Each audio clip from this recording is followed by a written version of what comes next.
Lihim na amihan, ang kwento ng isang ina at anak sa gitna ng mga pagbabago. Hello, ako si Amihan, 40 taong gulang. 10 taon na ang nakalipas mula nang pumanaw ang aking asawa, at mula noon, kami ng aking anak na si Datu, na 20 taong gulang na ngayon, ay namumuhay ng mag-isa sa aming maliit na bahay sa bayan ng Liliw, Laguna. Nag-asawa ako ng maaga, 19 na taong gulang, at halos sabay na ipinanganak si Datu. Sa mahabang panahon, ang aming buhay ay payapa at tahimik.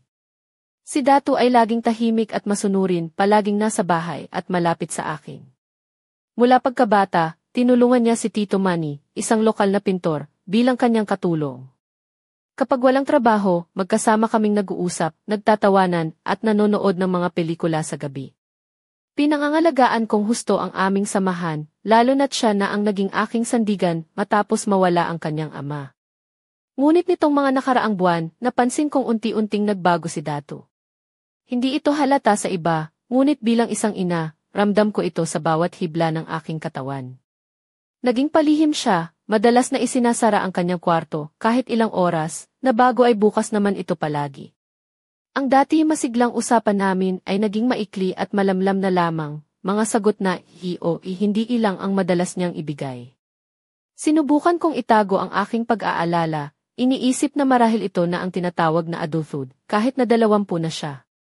Ngunit sa puso ko, lumalalim ang pangamba. Si Datu ang mundo ko, at ang makita siyang unti-unting lumalayo ay isang kirot na hindi ko maipaliwanag. Isang araw, habang wala siya sa bahay, pumasok ako sa kanyang kwarto upang maglinis, isang karaniwang gawi ko upang panatilihing maayos ang aming tahanan. Pagpasok ko, naamoy ko ang kakaibang bango na matamis at tila hinalo ng kaunting halimuyak ng peras.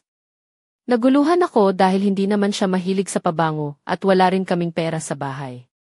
Napatingin ako sa kanyang kama at napansin ang ilang basang mansa sa puting kumot, halos di mapansin, ngunit alam ng puso ko kung ano iyon. Sa sandaling iyon, naghalo ang damdamin ko ng pagmamalaki at takot. Lumaki na ang aking anak, naging isang ganap na lalaki. Natural ito, ngunit nakakatakot pa rin. Naisip kong kailangan naming pag-usapan ito, ngunit hindi ko alam kung paano sisimulan nang hindi siya pinapahiya o natatakot. Nang bumalik si Datu mula sa trabaho, hiningi ko ang kanyang oras. Pumayag siya, ngunit napansin kong pagod siya at tila wala sa sarili. Sinimulan ko ang usapan ng maingat. Anak, alam kong lumalaki ka na. Isa ka ng lalaki at ipinagmamalaki kita. Lagi akong nandito para sa'yo at pwede kang umasa sa akin. Ikaw lang ang pinakamahalaga sa buhay ko. Ngunit ang tingin niya ay tila hindi nakatuon sa akin. Napatingin siya sa aking damit na gawa sa manipis na tela na bahagyang sumusunod sa hugis ng katawan ko, sa pulseras na bumabalot sa aking pulso, at sa makintab na tsinelas na may maliit na takong na nakasuot ako. Parang mas interesado siya sa aking itsura, kaysa sa mga salitang binibitawan ko. Nasaktan ako. Paano niya magagawa iyon habang sinusubukan kong magbukas ng isang mahalagang usapan? Mas naging madalas ang kanyang pagtigil sa pakikipag-usap. Lagi siyang may hawak na telepono, tila lumulubog sa kanyang sariling mundo. Isang gabi, nang siya ay abala sa kusina, hindi ko napigilang kunin ang kanyang telepono upang makita kung ano ang talagang nagpapasaya sa kanya. Sa aking pagkagulat, hindi ito mga text kundi mga video ng mga babaeng sumasayaw, nagpapakita ng kakaibang liksi. May mga eksenang nakatutok sa kanilang mga binti at paa na nakasuot ng mataas na takong. Naramdaman kong magkahalong lungkot at pagkaunawa. Ito ang paraan ng kanyang pagtuklas sa kanyang pagkatao bilang isang lalaki. Habang lumalalim ang tag-init, sinabi niya na sasama siya sa isang linggong camping kasama ang mga kaibigan sa mga lawa ng Laguna. Ma, sasama kami ng mga kaibigan ko sa isang linggo sa mga lawa. Magtatayo kami ng tent, sabi niya habang hinahaplos ang aking buhok. Niyakap ko siya ng mahigpit. Ingat ka, anak. Magpahinga ka ng mabuti at tumawag ka araw-araw, sagot ko. Sa linggong iyon, naranasan ko ang kakaibang kalayaan, natutulog hanggang tanghali, gumagala sa bahay na nakasuot ng mga simpleng damit at ginagawa ang gusto ko nang walang iniisip. Ngunit sa ikalawang gabi ng kanyang pagkawala, habang ako'y nakahiga na sa kama, narinig kong bumukas ang pinto ng aming bahay. Tumigil ang puso ko ng sandali. Akala ko ay nagkamali lang ako o kapitbahay lang. Ngunit narinig ko ang mga mahinahong hakbang sa pasilyo, at dahan-dahang bumukas ang pinto ng kwarto ko. Nagkunwaring natutulog ako habang nakamasid sa pintuan. Sa silweta ni Datu, nakita ko siyang umupo sa gilid ng kama. Datu, bakit ka nandito? Hindi ka ba nasa lawa? Tanong ko, pinipilit na magmukhang kalmado, kahit na nanginginig ang puso ko. Ma, nasira ang panahon doon, naging boring. Kaya umuwi ako, bulong niya. Okay, anak, magpalit ka ng damit at matulog ka na, paalala ko. Pagod na talaga ako, buong araw akong naglinis, sagot ko, umiikot na nakatagilid sa pader. Lumisan siya ng tahimik at isinara ang pinto. Nakadama ako ng halong gulat at kalungkutan. Kinabukasan, nang bumabangon ako, namataan ko ang mga basang mansa sa sahig sa tabi ng kama. Nilinaw ko ang ilaw at nakita ang mga ito. Hindi ko maintindihan kung bakit naroon ang mga iyon, at lalo na kung bakit sa kwarto ko. Ang isip ko ay naguguluhan, ngunit may kakaibang kuryosidad na sumiklab. Hindi ko alam kung paano sisimulan ang usapan o kung dapat ba itong pag-usapan. Ngayon, sa gabing ito, ang aking puso ay punong-puno ng tanong at takot, habang pinagmamasdan ko ang mga bakas ng pagbabago sa buhay ng aking anak at sa aming relasyon na dati payapa at simple lamang. Paglipas ng ilang araw mula sa gabing iyon, tila naging mahigpit ang katahimikan sa pagitan namin ni Datu. Hindi namin binanggit ang mga basang mansa, ni ang kanyang biglaang pag-uwi, ni ang kakaibang amoy ng peras na hindi ko maalis sa aking isip. Ngunit sa kabila ng aming pag-iwas, ramdam ko ang tensyon sa hangin, parang may hindi nasasabi, isang lihim na bumabalot sa amin. Ako'y nagdadalawang isip kung paano haharapin ang mga pagbabagong ito, ngunit ang pagkalinga ko sa kanya ay nanatiling matatag. Siya ang aking buhay, ang aking dahilan sa paggising araw-araw. Isang gabi, mga bandang hating gabi na, habang ako'y nakahiga na at unti-unting lulubog sa mahimbing na tulog, muli kong narinig ang mahinang pagdampi ng pinto ng kwarto. Nabigla akong maramdaman ang malamig na hangin na sumilip sa pagitan ng pinto habang ito'y unti-unting bumukas. Hindi ko na tinangkap ang magising, nagkunwaring tulog habang ang puso ko ay kumakabog na parang gusto ng sumabog. Sa dilim, nakita ko ang anino ni Datu na dahan-dahang lumapit sa kama. Mula sa kanyang mga kilos, ramdam ko ang pag-aalinlangan at ang pag-iingat na hindi ako magising. Dahan-dahan niyang inilagay ang kamay niya sa ibabaw ng kumot, sa aking braso, na nagdulot ng kakaibang kilabot sa buong katawan ko. Hindi ko maintindihan kung bakit, ngunit ang haplos na iyon ay tila nagbigay ng kakaibang init at takot sa akin. Hindi ko makita ang kanyang mukha, ngunit naramdaman ko ang kanyang hininga na malapit sa aking pisngi, malambing ngunit puno ng hiwaga. Humiga siya sa gilid ng kama, malapit sa akin, at ramdam ko ang kanyang init na nagkalat sa paligid. May narinig akong kakaibang tunog, mahina, parang may malambot na bagay na dumadampi at dumudulas. Hindi ko maintindihan kung ano iyon, ngunit nadala ako ng kuryosidad at unti-unting binuksan ko ang isang mata. Sa mahinang liwanag ng lampara, nakita ko ang kanyang anino na kumakain ng peras, ang parehong prutas na may kakaibang amoy na dati kong naamoy sa kanyang kwarto. Hinahasa ng kanyang mga labi ang matamis na laman ng prutas, na may mga patak ng katas na dumudulas sa kanyang baba. Nakatingin ako sa kanya, puno ng tanong at pangamba, ngunit hindi ko magawang itulak siya palayo. Hindi ko alam kung bakit niya ginawa iyon sa aking kwarto, at bakit ako ang pinili niyang kasama sa sandaling iyon. Parang may kakaibang koneksyon na hindi ko maintindihan, isang lihim na hindi pa handa akong alamin. Hindi ko siya sinabihan na bumalik sa kanyang kwarto, sa halip, pinili kong manatiling nakahiga at hayaan siyang kumain ng pera sa tabi ko, habang unti-unting pinipigil ko ang aking sarili na magpakita ng alinlangan. Kinabukasan, nag-isip ako ng malalim tungkol sa nangyari. Bakit niya ginagawa iyon? Ano ang ibig sabihin nito? Hindi ko alam kung paano ko ito haharapin at higit sa lahat, paano ko ipapaliwanag sa sarili ko ang mga damdaming unti-unting sumisiklab sa loob ko.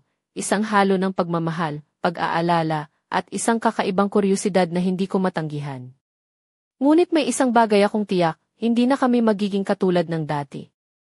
Ang aming relasyon ay unti-unting nagbabago, at tila may mga lihim na dapat naming harapin.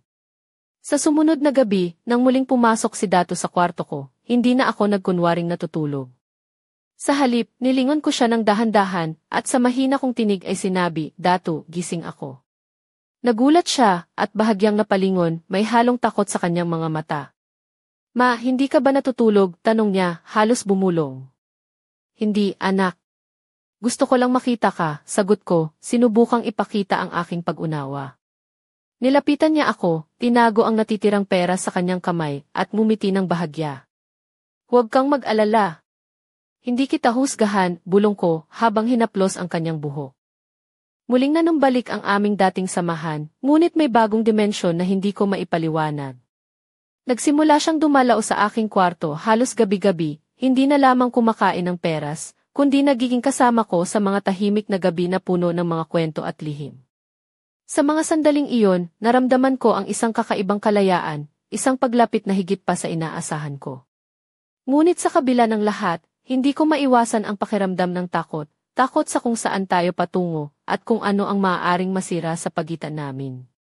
Ang aming mga gabi ay naging ritual, isang lihim na tanging kami lang ang nakakaalam. At sa bawat gabi, ang amoy ng peras ay tila isang paalala ng mga pagbabagong unti-unting sumasakop sa aming buhay. Ngayon, habang nakaupo ako sa tabi ng bintana, nakikita kong lumalabo ang mga linya ng pagitan ng pagiging ina at pagiging tao, ng pagiging anak at pagiging lalaki. Ang aming kwento ay nagsisimula pa lamang, at hindi ko alam kung ano ang susunod na kabanata. Ngunit isang bagay ang sigurado, hindi na kami magiging tulad ng dati. Pasulyap sa bagong mundo, ang pag-usbong ng amihan. Mula noong mga gabing iyon, unti-unting nagbago ang aking pananaw sa sarili at sa mundo sa paligid ko. Dati, ako'y isang tahimik at simpleng ina, namumuhay ng payapa sa maliit naming bahay sa bayan ng Liliw. Ngunit ngayon, may apoy na sumisiklab sa loob ko, isang damdamin na matagal ko nang ipinagkait sa sarili. Napansin ko na rin ang mga tingin ng mga kalalakihan sa akin tuwing lumalabas ako sa palengke o sa simbahan. Hindi ko ito pinansin noon, ngunit ngayon, tila ba sinasalubong ako ng kanilang mga mata na maihalong paghanga at pagnanasa. Naging mas maingat ako sa aking pananamit. Napalitan ang mga simpleng damit ng mga pinalambot at mas nakakaakit na blouse na may malalim na liig at mga palda na bahagyang nagpapakita ng aking mga hita. Sa mga paa ko, madalas na akong nagsusuot ng manipis at makintab na medyas na may tahi na nagbibigay ng kakaibang pakiramdam sa bawat hakbang. Alam kong napapansin ito ng mga tao, lalo na ng mga lalaking nagtitinda sa palengke. Isa sa mga lalaking ito ay si Sir, isang binatang nagtitinda ng prutas sa palengke sa Liliw. Matipuno siya, may malinis na ngiti at palaging may dalang mga pinakamatamis na peras.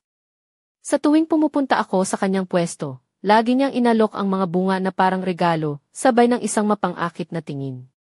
Ate Amihan, tikman mo itong peras. Parang pulot, tamis-tamis, sabi niya habang inaabot ang isang makatas na prutas. Nahihiya ako, ngunit tinatanggap ang kanyang alok, at napapansin kong naninilaw ang aking mga pisngi. Habang lumalalim ang tag-init, naging palagian na ang aking pagpunta sa palengke. Dito ko nakilala si Sir ng mas mabuti. Sa bawat pag-uusap namin, unti-unting bumukas ang kanyang mga kwento tungkol sa buhay niya, mga pangarap at mga pagsubok. Ako naman, bagaman nag-aalangan, ay nagsimula ring ibahagi ang mga pang-araw-araw kong karanasan, ang pagiging isang ina, ang tahimik na buhay namin ni Datu, at ang mga lihim na hindi ko matanggal sa puso. Isang hapon, habang nag-uusap kami, napansin kong lumalapit siya ng konti, at dahan-dahan niyang hinawakan ang aking kamay. Napailing ako, ngunit hindi ko na ito tinanggal. Parang may apoy na dumaloy mula sa kanyang mga palad hanggang sa puso ko. Ang kanyang mga mata ay puno ng pagnanais, ngunit may paggalang din, Ate Amihan, nais kitang makilala ng higit pa, bulong niya, habang ang kanyang mga labi ay ngumiti ng mahina. Hindi ko alam kung paano sumagot. Sa loob ko, may labanan ng damdamin, ang katapatan bilang ina kay Datu, ang takot sa mali, at ang pagnanasa na matagal ko nang itinatago. Ngunit ng gabing iyon, nang wala si Datu sa bahay dahil sa trabaho, tinanggap ko ang kanyang paanyaya na pumasok sa aking tahanan. Pagpasok niya, dumanak ang mga bagong amoy sa aming silid, halo ng peras, pabango ni Sir, at isang kakaibang init na hindi ko pa naramdaman mula nang mawala ang asawa ko. Nagsimula kaming mag-usap ng masinsinan at biglang nawala ang mga hadlang. Ang mga kamay ni Sir ay naging mas matapang, ngunit puno ng lambing, hinihipo ang aking mga balikat at braso na tila ba sinasabi na ako ay mahalaga, na ako ay babae pa rin. Ang gabi ay napuno ng mga halakhak, mga bulong, at mga haplos na nagbigay sa akin ng bagong pakiramdam ng pagkababae at pagkatao. Sa unang pagkakataon sa mahabang panahon, naramdaman kong buhay at hinahangad. Hindi ito katulad ng pag-aalaga ni Datu, na puno ng pagmamahal ng isang anak para sa kanyang ina, kundi isang bagay na mas malalim, mas maramdamin at mas mapanganib. Pagkatapos ng gabing iyon, naging madalas na si Sir ang aking bisita, lagi kapag wala si Datu. Dumating din ang iba pang mga tindero sa palengke, si Mike, na nagtitinda ng mansanas, na palaging pumupuri sa aking makinis na mga daliri habang pumipili ng prutas, si Anatol, ang nagtitinda ng mga strawberry, na palaging napapansin ang aking mga bagong sapatos na gawa sa katad, na nagbibigay sa akin ng kakaibang kumpiyansa. Hindi ko maintindihan kung bakit ako nagiging ganito, bakit ako nagmamahal sa mga sandaling ito, kahit na alam kong mali ito, na ito'y pagtataksil kay Datu, at isang kasalanan sa Diyos. Ngunit ang bawat haplos, bawat titig, ay nagiging isang droga na hindi ko matanggihan. Sa kabila ng matinding pagkapahiya at pagkakasala, nararamdaman ko ang kakaibang sigla na matagal ko nang nawala. Ang aking mga gabi ay naging isang laro ng apoy, isang pagsubok sa aking katatagan at paninindigan. Alam kong lumalakad ako sa gilid ng bangin, at bawat hakbang ay maaaring magdala sa akin sa kapahamakan. Ngunit ang puso ko ay naglalakbay sa isang daan na hindi ko inaasahan, isang daan na puno ng tukso, lihim, at mga pagsubok na magbabago sa akin magpakailanman. At sa likod ng lahat ng ito, palibhasa ay may isang lihim na hindi ko pa handang harapin, isang lihim na maaaring wasakin ang mundong unti-unting binubuo ko para sa aking sarili at para kay Datu. Sa likod ng mga lihim, ang apoy ng mga gabi. Habang lumalalim ang gabi sa aming maliit na tahanan sa Liliw, unti-unting nagbabago rin ako, isang babaeng dating tahimik at maingat, ngayon ay tila sumisigaw sa bawat kilos ng kanyang katawan at damdamin. Sa umaga, ako'y isang inang mapagmalasakit, nagluluto ng almusal para kay Datu, tinutulungan siyang maghanda sa trabaho, nakikinig sa kanyang mga kwento at problema. Ngunit pagkapasok ng hapon, lalo na kapag siya ay wala sa bahay, ako'y nagiging ibang tao, isang babae na naghahanap ng mga bagong karanasan, mga haplos at titig na nagpapainit sa aking puso. Ang aking aparador ay unti-unting napuno ng mga bagong damit, mga malalambot na blusa na may malalim na dekolte, mga palda na may mataas na slit na nagpapakita ng aking mga hita, at syempre, mga medyas na may maselang disenyo na lagi kong isinusuot kahit sa loob ng bahay. Sa mga paa ko, madalas ang mga takong na nagpapataas sa aking tindig at nagbibigay ng kumpiyansa sa bawat hakbang. Ang mga ito ay naging bahagi na ng aking bagong pagkatao, isang babaeng may tapang at pagnanasa. Hindi nagtagal, ang mga tindero sa palengke ay naging mga suki at tagahanga ko. Si Sir, na puno ng lambing at panliligaw, ay palaging naghahanap ng paraan upang makalapit sa akin, nagdadala ng mga masasarap na peras, nag-aalok ng tulong sa pagdadala ng mga dala ko, at madalas ay nakikisawsaw sa aking mga usapan na may halong pag-aalala at pagkasabi. Si Mike, ang tindero ng mansanas, ay laging pumupuri sa aking mga kamay na pumipili ng prutas, habang si Anatol, ang nagtitinda ng strawberry, ay hindi mapigilan ang kanyang mga titig sa aking mga bagong sapatos at mga binti. May isa pang lalaking sumapi sa grupo, si Igor, na nagtitinda ng pulot. Palagi niyang hinahawakan ang aking kamay kapag inaabot ko ang isang garapon, na para bang iniimbitahan akong pumasok sa isang mundo ng init at lambing. At si Vadim, ang magiting na manghihilot na may malalakas na kamay, ay palaging naglalabas ng mga tingin na naglalaman ng lihim na pagnanasa sa tuwing dumaraan ako sa kanyang pwesto. Sa bawat araw na lumilipas, ako'y naging bihasa sa pagtatago ng aking mga lihim. Sa harap ni Datu, ako'y isang mapagmahal at mapag-alaga niyang ina, sa likod ng mga nakabukas na pintuan at mga malalambot na kortina ng aming tahanan, ako'y isang babaeng nilulunod sa apoy ng tukso. Ang mga gabi ay naging isang laro ng panganib, isang pagsubok sa aking konsensya at kakayahang magpigil. Ngunit hindi mawawala ang takot. Takot na baka matuklasan ni Datu ang mga lihim kong ito. Takot na baka may makakita sa amin sa palengke at magsabog ng balita sa maliit naming bayan. Isang gabi, habang naglalakad ako pa uwi mula sa palengke, naabutan ako ni Chalola, ang aming kapitbahay na kilala sa pagiging tsismosa. Nilapitan niya ako nang may mababang tinig at nagbabala, "Amihan, anak, napapansin namin dito sa bayan ang mga tingin ng mga lalaki sa'yo. Hindi ba't may anak ka? Baka magka-issue ka, anak. Ingatan mo ang sarili mo." Naramdaman ko ang init ng kahihiyan na dumaloy mula ulo hanggang paa. Alam kong kumakalat na ang mga usap-usapan tungkol sa akin, at kahit na gusto kong itanggi, hindi ko maikukubli ang katotohanan. Ngunit sa kabila ng babala ni Chalola, hindi ko mapigil ang sundan ang landas na aking tinatahak. Ang apoy sa puso ko ay masyadong malakas upang patayin.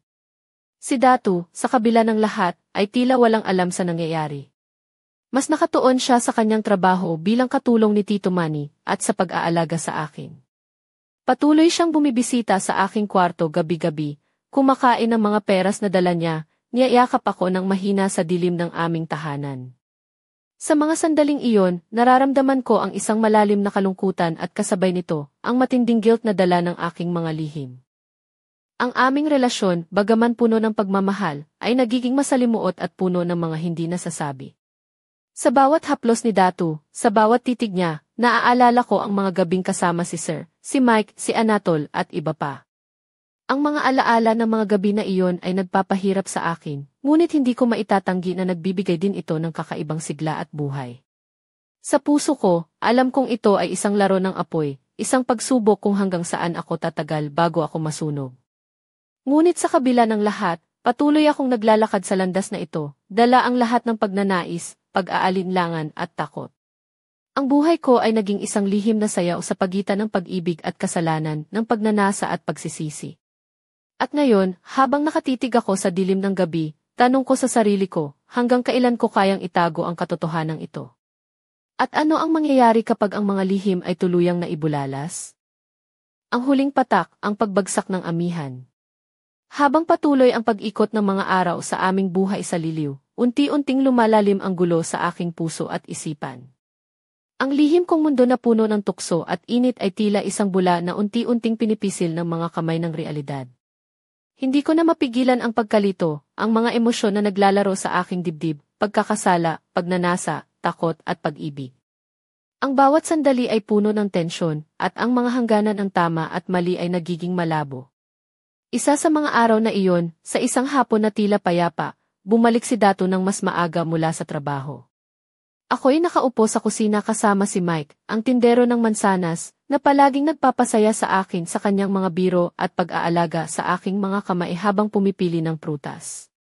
Nakasuot ako ng manipis na damit na may mga strap sa balikat, at ang mga paa ko ay nilalaro ang mga eleganting sinelas na may maliit na takong.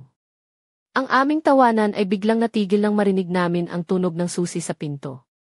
Nagulat kami at si Mike ay mabilis na naglaho sa likod ng pinto ng kusina, parang isang anino na nawawala sa liwanag. Si Datu naman ay pumasok, agad na napansin ang 2 baso sa mesa, ang plato na may mga kalmot ng peras, at ang kakaibang amoy ng pabango na hindi siya. Ang kanyang mga mata ay naging matalim, puno ng sakit at pagkadismaya na hindi ko matiis na titigan. Ma, ano ba itong nangyayari? Mahina niyang tanong, ngunit ramdam ang tindi ng kanyang nararamdaman. Hindi ko na napigilan ang aking luha. Bumaba ang aking mga mata, hindi ko alam kung paano ipaliwanag ang lahat. Lumapit siya sa mesa, kinuha ang isa sa mga baso, at tinignan ito na parang may hinahanap na sagot sa loob. Bakit mo ginagawa ito? Bakit, ma? Ang kanyang tinig ay nanginginig, puno ng pagdududa at pasakit. Nananatili akong tahimik, hindi makapagsalita, habang unti-unting lumalalim ang sugat sa pagitan namin. Sa kanyang mga mata, nakita ko ang pagkawasak ng tiwala, ang pagguho ng mundo na aking inalagaan ng buong puso. Ang mga sandaling iyon ay parang isang bangungot na hindi ko inaasahang mararanasan. Ma, ito ba ay dahil sa akin, bulong niya, na may halong pag-iyak at galit. Ang kanyang mga salita ay tumago sa aking puso, pumutok ang mga damdamin na matagal ko nang tinatago. Hindi ko maintindihan ang aking sarili, ang pagnanasa na nararamdaman ko, ang pagsisisi na sumisira sa akin, at ang pagmamahal na hindi kayang itago. Siya ay lumayo mula sa mesa, dahan-dahang bumaling at bumalik sa pintuan. Datu, sandali lang, tawag ko sa kanya, ngunit hindi niya ako pinansin. Ang pinto ay sumara ng malakas sa likod niya, at ako'y naiwan na nag-iisa, pinipilit hawakan ang mga piraso ng sirang puso ko. Nahulog ako sa sahig, ang luha ay patuloy na dumadaloy. Naramdaman ko ang bigat ng aking pagkakamali, ang sakit ng pagkabigo, at ang matinding pangungulila. Ako'y isang ina na nagkulang sa pagiging ilaw at gabay ng kanyang anak, isang babae na naligaw sa dilim ng sarili niyang kaluluwa. Habang nakahiga ako, ang amoy ng peras ay bumabalot sa buong kusina, isang paalala ng mga sandaling puno ng ligaya at lihim, ngunit ngayon ay simbolo ng aking pagbagsak. Alam kong hindi ko na maibabalik ang oras. Ang aking mundo ay gumuho at ang taong pinakamamahal ko ay unti-unting lumalayo. Sa gitna ng aking pagkawasak, isang tanong ang bumalot sa aking isipan, paano ba ako babangon mula sa ganitong kalagayan? Paano ko haharapin ang sugatang puso ni Datu, at higit sa lahat, paano ko mapapatawad ang sarili ko? Ngunit bago pa man ako makapag-isip ng sagot, naramdaman ko ang malamig na hangin na pumailan lang sa silid. Ang amoy ng peras ay tila naglalaman ng mga lihim na hindi pa nakikilala, mga kwento na hindi pa tapos. At sa likod ng lahat ng ito, may isang misteryo pa rin na naghihintay na mabunyag, isang lihim na maaaring magbago ng lahat. Ang alon ng pagdududa, sa likod ng nasirang tiwala. Hindi ko inasahan na magiging ganito kasakit ang pagharap sa katotohanan na unti-unting nawawala ang mundo namin ni Datu. Ang mga araw pagkatapos ng kanyang pag-alis mula sa kusina ay puno ng katahimikan na mas malala pa kaysa sa dati. Ang kanyang mga titig ay malamig at ang mga salita niya ay maikli at puno ng pag-iingat. Ramdam ko ang lamat sa pagitan namin, isang bangin na tila walang tulay upang muling mapuno. Habang pinag-iisipan ko ang lahat, hindi maiwasang bumalik sa aking isipan ang mga sandali na sana ay naging mas maingat ako. Paano ko ba ito naiwasan? Ano ang mga senyales na hindi ko pinansin? At higit sa lahat, paano ko maibabalik ang tiwala ng anak ko na tila unti-unting naglalaho? Isang gabi, habang nakaupo ako sa sala, pinagmamasdan ko ang madilim na silid ni Datu. Nakikita ko ang pinto na palaging nakasara, isang simbolo ng kanyang paglayo sa akin.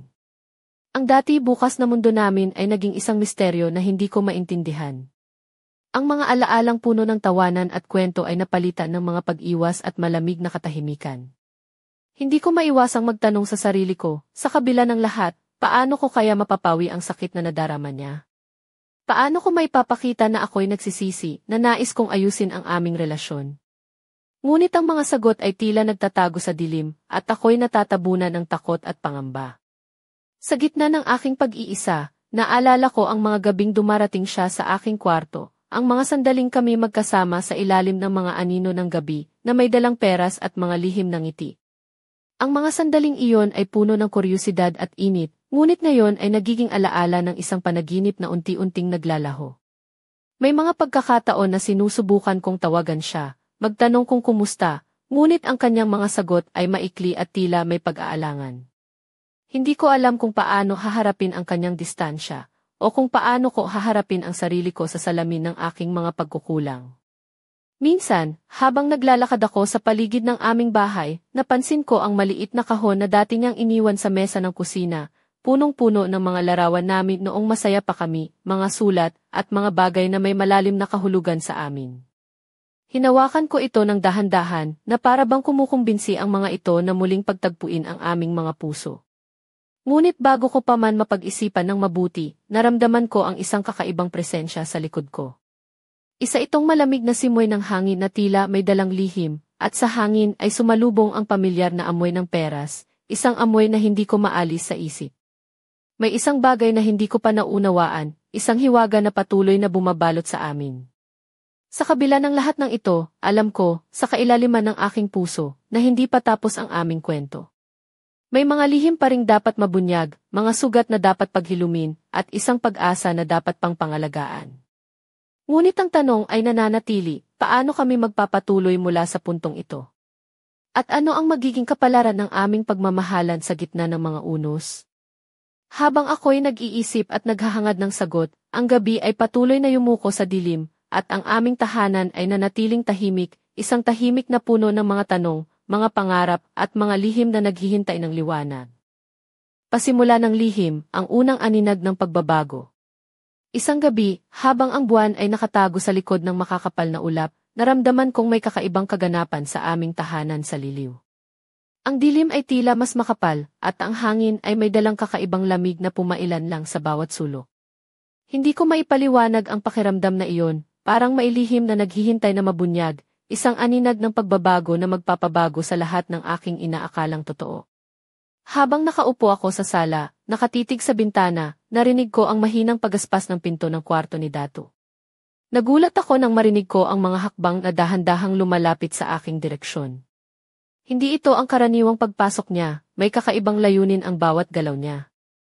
Dahan-dahan niyang binuksan ang pinto ng aking kwarto, at sa liwanag ng buwan, nakita ko ang mga mata niya, malalim, puno ng pag-aalinlangan at pag-asa. Hindi niya sinabi agad ang anuman, sa halip, umupo siya sa gilid ng aking kama, tahimik na nagmamasid. Ang kanyang presensya ay nagdulot ng kakaibang tensyon, isang halo ng takot at saya na hindi ko maintindihan. Bulong niya, na maihalong kaba at pag-aalala, may mga bagay akong gustong sabihin, mga bagay na matagal ko nang tinatago. Ang kanyang tinig ay mahinahon ngunit puno ng damdamin na para bang sumisiklab ang apoy sa kanyang dibdib. Hindi ko mapigilang huminga ng malalim, inihanda ang sarili na pakinggan ang mga salitang matagal nang hinihintay. Ngunit bago pa man niya maipagpatuloy, narinig namin ang isang malakas na katok sa pinto, isang tunog na sumira sa katahimikan ng gabi at nagdulot ng biglang gulat sa aming dalawa. Ang pinto ay bahagyang bumukas, at sa likod nito ay si Sir, ang binatang tindero ng peras, na may dalang isang maliit na kahon na puno ng mga sariwang bunga. Ngunit ang kanyang mga mata ay hindi ang karaniwang masayang tingin, may taglay itong seryosong mensahe, isang lihim na nais niyang ibahagi. Pasensya na po sa abala, Apo Amihan, mahina niyang sabi, pero may kailangan po akong ipaalam sa inyo. May mga bagay po na hindi na pwedeng itago pa. Ang kanyang tinig ay puno ng pangamba, ngunit matatag sa paninindigan. Sa sandaling iyon, ang buong mundo ko ay tila huminto. Ang mga lihim na matagal kong itinago ay unti-unting bumabalik sa liwanag, mga aninag ng katotohanan na hindi ko pa handang harapin. Ang mga tanong sa aking isipan ay dumami, ano ang ibig sabihin ng mga pahayag ni Sir? Ano ang mga bagay na kailangan kong malaman? At paano ito makakaapekto sa buhay namin ni Dato? Habang pinagmamasdan ko si Dato na tila naguguluhan, ngunit handang makinig, alam ko na hindi na kami makakabalik sa dati. Ang mga pintuan ng aming buhay ay unti-unting bumubukas, at ang mga lihim na matagal nang nakatago ay nagsisimulang sumirit sa liwanag. Sa gabing iyon, nagsimula ang isang bagong yugto ng pagharap, pagtanggap at posibleng paglaya. Ngunit ang tanong ay nananatiling nakabitin, handa ba kami sa mga susunod na hakbang? At ano ang magiging kapalaran ng aming pamilya sa gitna ng mga pagbabagong ito? Ang sagot ay naghihintay pa rin, nakatago sa mga aninag ng dilim at sa mga lihim na dala ng hangin. Ngunit isang bagay ang tiyak, ang buhay namin ni Amihan at ni Dato ay hindi na magiging tulad ng dati. Ang lihim na nabunyag, ang ikalawang yugto ng pagbabago. Pagkatapos ng gabi na iyon, tila nabalot ng kakaibang tensyon ang buong bahay namin sa liliw. Ang mga salita ni Sir ay paulit-ulit na umalinggaw sa isip ko, habang si Dato naman ay tila naglalakbay sa isang mundo ng pagdududa at pag-asa. Hindi ko alam kung paano sisimulan ang pag-uusap, ngunit ramdam ko na ang aming mga buhay ay unti-unting nagbabago, isang pagbabago na hindi ko kayang itanggi. Isang araw, habang nag-aayos ako ng mga gamit sa sala, dumating si Sir na may dalang isang maliit na kahon na puno ng mga dokumento at mga liham. Apo Amihan, malumanay niyang sabi, ito po ang mga bagay na matagal ko nang itinatago, ngunit ngayon ay kailangan na pong malaman ninyo. Bumukas ako ng dahan-dahan ang kahon, at sa loob nito ay mga larawan, mga sulat, at mga tala na tila naglalaman ng mga lihim tungkol sa nakaraan, mga bagay na may kaugnayan sa pamilya namin at sa mga nangyari sa mga nagdaang taon. Hindi ko maintindihan ang lahat ng iyon, ngunit ramdam ko ang bigat ng bawat pahina na binubuksan ko. Habang pinagmamasdan ko ang mga dokumento, naramdaman kong lumalalim ang pagkakaugnay namin ni Sir, hindi lamang bilang mga kapitbahay o mga nagkakilala sa palengke, kundi bilang mga taong may dalang mga kwento at mga lihim na kailangang harapin. Si Dato naman ay naging mas bukas sa akin sa mga sumunod na araw. Pinag-usapan namin ang mga nangyari, ang aming mga takot, at ang mga pangarap na gusto naming abutin. Ang aming mga puso ay naghilom ng dahan-dahan, at ang aming relasyon ay unti-unting nabuo mula sa mga nasirang piraso. Ngunit sa kabila ng lahat, may mga tanong pa rin na nananatiling nakatago sa dilim, mga tanong tungkol sa kinabukasan, sa mga hangganan ng aming pagmamahalan, at sa mga lihim na maaaring muling bumangon. Isang gabi, habang kami ni Dato ay nag-uusap sa ilalim ng mga bituin, naramdaman ko ang isang bagong pag-asa. Hindi man madali ang aming pinagdaanan, alam kong mailakas kami upang harapin ang anumang pagsubok. Ngunit ang huling salita ay hindi pa nasasabi, ang huling lihim ay hindi pa naibubunyag. At sa paglipas ng gabi, habang ang hangin ay humahaplos sa aming mga mukha, alam ko na ang aming kwento ay patuloy na isusulat, isang kwento ng pag-ibig, pagkakasala, pag-asa, at mga lihim na naghihintay na madiskubre. Ang bagyong sumiklab, ang sukdulan ng lihim. Hindi ko inasahan na ang buhay ko sa Liliw ay magiging isang dagat ng unos na walang tigil ang hampas. Ang mga nakaraang buwan ay puno ng mga pangyayaring nagpalala ng aking kalagayan, isang serye ng mga pangyayari na tila unti-unting winawasak ang mga natitirang piraso ng aking katahimikan at pagkatao. Ang aming tahanan ay naging sentro ng mga lihim at kasinungalingan. Si Datu, na dati ang aking matalik na kaibigan at anak, ay unti-unting naging isang estranghero na puno ng galit at lungkot. Ang mga gabing dati naming pinagsaluhan ay napalitan ng mga malamig na pag-uusap at mga pag-aalinlangan. Ang aming mga mata, na dati puno ng pagmamahal, ay ngayon naglalaban sa mga hindi nasabi at mga tanong na walang sagot. Sa kabila ng lahat, ako'y patuloy na nahulog sa pait ng aking mga sariling desisyon. Ang mga lalaking dati kong tinanggap sa aming bahay, si Sir, si Mike, si Anatol, at iba pa, ay naging mga alaala na nag-iiwan ng hapdi sa aking puso. Ang kanilang mga haplos ay naging mga sugat na hindi madaling gumaling, at ang kanilang mga titig ay naging mga tanong na hindi ko kayang sagutin. Isang gabi, habang nag-iisa ako sa kwarto, naalala ko ang mga pangarap ko noon, ang pagiging isang ina na may malinis na puso, ang pagtulong sa anak na lalaki na lumaki ng may pagmamahal at respeto. Ngunit ngayon, ang mga pangarap na iyon ay tila naglaho na parang bula, pinalitan ng isang realidad na puno ng kahihiyan at pagsisisi. Narinig ko ang mga yabag ng paa sa hagdan, at naramdaman ko ang malamig na hangin na dumaan sa aking likuran. Si Datu ang pumasok sa kwarto, ang kanyang mga mata ay puno ng luha at galit. Ma, hanggang kailan pa ba? Tanong niya nang may hinanakit. Hindi mo ba nakikita kung paano kita nasasaktan? Paano mo nasasaktan ang sarili mo? Ang mga salitang iyon ay parang kidlat na tumama sa aking puso. Hindi ko na kayang itago pa ang aking mga lihim, ang aking mga pagkukulang. Ang aming relasyon ay parang isang gumuho na gusali na hindi na mababawi pa. Sa mga sandaling iyon, naisip ko, hanggang kailan ako magtatago? Hanggang kailan ko hahayaang ang mga lihim at kasalanan ang magdikta ng aking buhay? At higit sa lahat, paano ko maibabalik ang tiwala at pagmamahal ng anak ko? Ang sagot ay nananatiling isang misteryo, isang hamon na kailangang harapin. Sa likod ng unos na ito, may pag-asa pa rin ba para sa amin? O ang aming kwento ay magtatapos sa isang trahedya na puno ng pasakit at luha? Habang ang gabi ay patuloy na yumuko sa dilim, ang aking puso ay naglalakbay sa pagitan ng pag-asa at kawalang katiyakan, naghahanap ng liwanag sa gitna ng unos na sumisiklab sa aming buhay. Sa dulo ng dilim, ang huling tanong ng amihan. Sa mga huling sandali ng gabing iyon, habang ang ulan ay bumubuhos ng walang tigil sa mga bubong ng aming tahanan sa Liliw, ako'y nakaupo sa tabi ng bintana, pinagmamasdan ang bawat patak na bumabagsak mula sa langit. Parang bawat patak ay sumasalamin sa mga luha na matagal ko nang itinago, mga luha ng pagsisisi, pagkabigo at pag-asa. Si Datu ay lumabas na sa kwarto, nag-iisa, dala ang bigat ng aming mga lihim na hindi na niya kayang tiisin. Ang kanyang mga yapak ay unti-unting lumalayo, habang ako'y nananatili sa aking upuan, nilulunok ang pait ng aking mga pagkakamali. Ang aming mundo ay nagbago, ang dating payapa at puno ng pagmamahal, ay naging isang gulo ng damdamin at mga tanong na walang kasagutan. Naisip ko kung paano kami nagsimula, isang simpleng buhay ng isang ina at anak, puno ng mga pangarap at pag-asa. Ngunit ngayon, ang aming kwento ay napuno ng mga lihim, kasinungalingan at mga sugat na mahirap paghilumin. Sa kabila ng lahat, ang pagmamahal ko kay Datu ay nananatiling buhay, isang ilaw sa gitna ng dilim na nagbibigay sa akin ng lakas upang magpatuloy. Ngunit may isang tanong na patuloy na bumabagabag sa akin, isang tanong na maaaring magbukas ng mga pinto ng pagbabago o magpadala sa amin sa kailaliman ng kawalang pag-asa. Paano ko siya muling mapapalapit sa akin? Paano ko maibabalik ang tiwala at pagmamahal na nawala?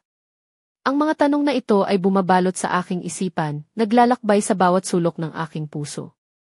Habang ang gabi ay unti-unting lumalalim at ang ulan ay patuloy na bumubuhos, ako'y nanatiling nakaupo, naghahanap ng sagot sa mga tanong na ito. Ang aming kwento ay hindi pa tapos, may mga kabanata pa na kailangang isulat, mga lihim na kailangang ipagtapat, at mga sugat na kailangang paghilumin. Sa dulo ng dilim, may pag-asa pa ba? O ang aming kwento ay magtatapos sa isang katahimikan na walang kasagutan? Sa pagtahak namin sa landas ng paghilom at pagtanggap, ang tanging tiyak ay ang pag-ibig, isang pag-ibig na kahit sa gitna ng unos, ay patuloy na naglalakbay at naghahanap ng liwanag. At sa pagtatapos ng gabing iyon, habang ang hangin ay humahaplos sa aking mga pisngi, nagdasal ako sa Diyos na gabayan kami sa susunod na hakbang ng aming buhay, isang hakbang patungo sa pagpapatawad, pag-unawa, at tunay na pagmamahalan.